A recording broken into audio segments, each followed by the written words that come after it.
Civil War Digital Digest. I'm Will. In this episode, we're going to talk about books that relate to Michigan's military experience in the Civil War. This is part of a subset that we're doing in cooperation with our partner website, allmichigancivilwar.com.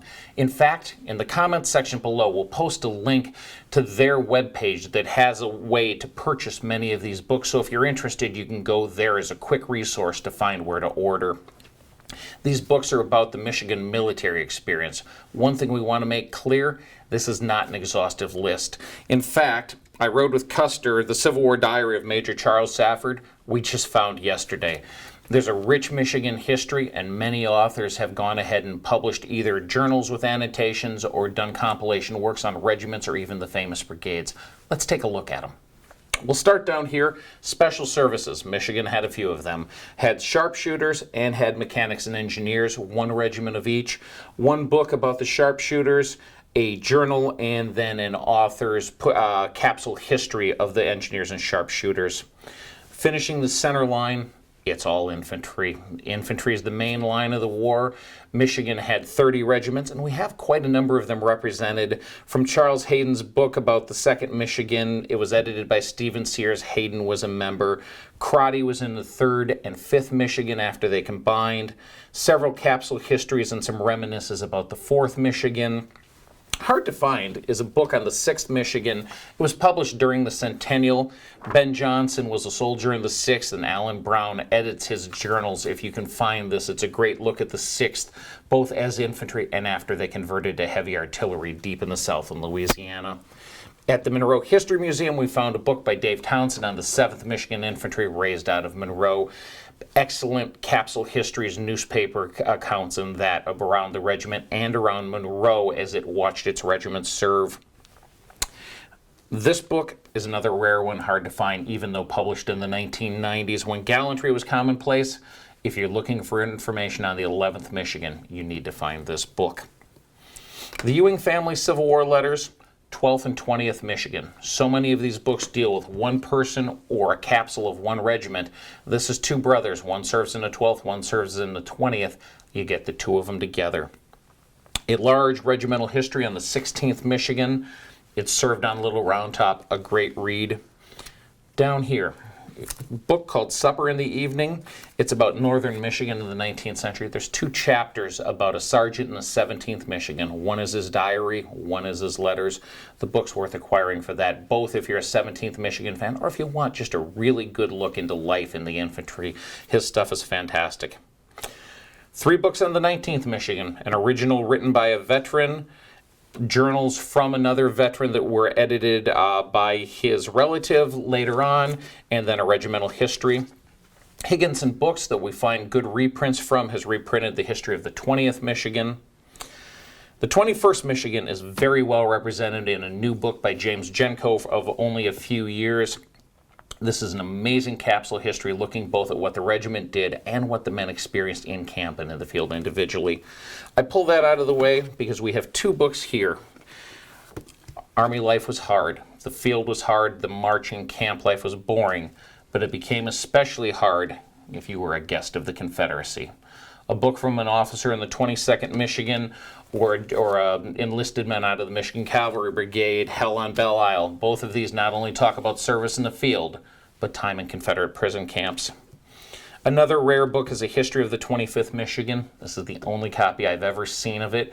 It's not been reprinted. This was Veterans Association. The book below it is the journals and letters of a member of the 25th Michigan, published by his descendant. The 27th Michigan is represented, and these are letters home from an officer. That's the infantry and special services. Over here we have most of the cavalry. 2nd Michigan Cavalry, 3rd Michigan Cavalry. This is a reprint of the regimental book done by the Veterans Association. These are the letters and diaries of an officer in the 3rd Michigan Cavalry. The first colonel of the 2nd Michigan Cavalry is a man who will go on to be very well known in the Civil War, Phil Sheridan. After commanding the regiment, he commands the brigade that involves both of these regiments before moving east. Veterans history put together by the Veterans Association of the 10th Michigan Cavalry. And then Mr. Jenko, prior to doing this book, did this book to the sound of musketry and tap a drum about the 1st Michigan Light Artillery. Michigan had one colored regiment come forward in the 102nd U.S. Colored Troops. Lieutenant Slate is a white officer who is in charge of part of that regiment. This is his diaries and experience. These are the main Michigan troops. There are two gigantic stories from Michigan, very well known. They are the 24th Michigan of the Iron Brigade and Custer's famous Michigan Cavalry Brigade. The 24th Michigan, if you want to read about it, you start with the history of the 24th Michigan of the Iron Brigade by O.B. Curtis. Curtis was a veteran of the 24th. This was put together at behest of the Regimental Association. This is a reprint. This is where you start.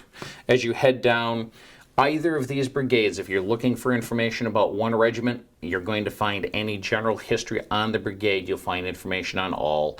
You find good books by Lance Hertigan about the Iron Brigade. You're going to find more information about the 24th Michigan. Custer, there are books that are authors looking back now and compiling information, but the great thing about the Custer's Michigan Cavalry Brigade is beyond that, James Kidd, Asa Isom, James Henry Avery, and now, even as of last year, William Safford. There's histories of the Michigan Cavalry Brigade through the eyes of men who served in it, both officers and enlisted men.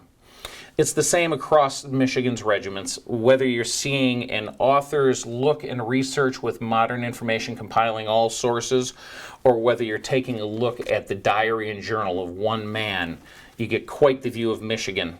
The final source we're going to look at is Mollis. The Military Order of the Loyal Legion of the United States was formed in 1866. It still exists today, with descendants being the members instead.